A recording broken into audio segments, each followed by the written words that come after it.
हरणी Warasia ring road पर शुभ Lakshmi society मौजूद है, जहां पर राम कथा का आयोजन करवाया गया है, जिसे सुनने के लिए बड़ी तादाद में लोग पहुंच रहे हैं। वडोदरा में शुभ लक्ष्मी सोसाइटी है, जो कि हरणी वारसिया रिंग रोड पर मौजूद है, जहां पर इस वक्त राम कथा का आयोजन करवाया गया है।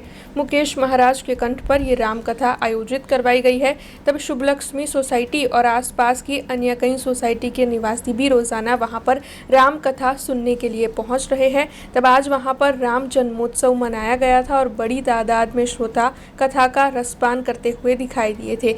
इसी के साथ छोटे छोटे बच्चे जो कि भगवान राम के वेश में पहुंचे थे, उन्होंने वहां पर आकर्षण बनाए रखा था।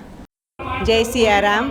जे शुभलक्ष्मी सोसायटीના આંગણામાં જે સિદ્ધેશ્વર મહાદેવનું મંદિર છે તેના આંગણામાં જે શ્રી રામ માનસ કથા થઈ રહી છે, જે એના વક્તા છે મુકેશભાઈ, તે એમના મુખેથી જે અમે કથા સાંભળી રહ્યા છે એનું રસપાન લઈ રહ્યા છે.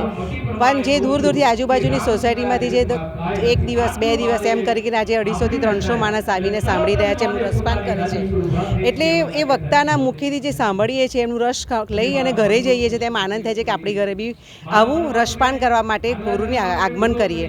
આવી રીતે રસપાન અમારા શુભલક્ષ્મી સોસાયટીમાં આવા દરેક પ્રોગ્રામ થાય છે અને એવી રીતે કથા અમારા સિદ્ધેશ્વર મહાદેવની કૃપાથી જે અહીંયા આંગણમાં જે રામકથા થઈ રહી છે એ બદલ અમે ખૂબ ખુશ છે. બધા દરેક બહેનો ભાઈઓ બધાને સહ મળીને બધા ભેગા થઈને આ પ્રોગ્રામમાં અમે ભાગ લઈ રહ્યા છીએ.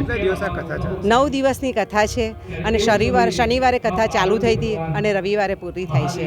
ને 9 દિવસમાં જે અમે રસપાન લઈએ છીએ એનો આનંદ અમને ખૂબ છે. બધા બહેનો ઉમંગ ઉત્સવથી આનંદ લઈએ છીએ એની મેં. हमसे जुड़े रहने के लिए हमारे YouTube चैनल को सब्सक्राइब करें और नई वीडियो की नोटिफिकेशन के लिए बेल आइकॉन को दबाएं।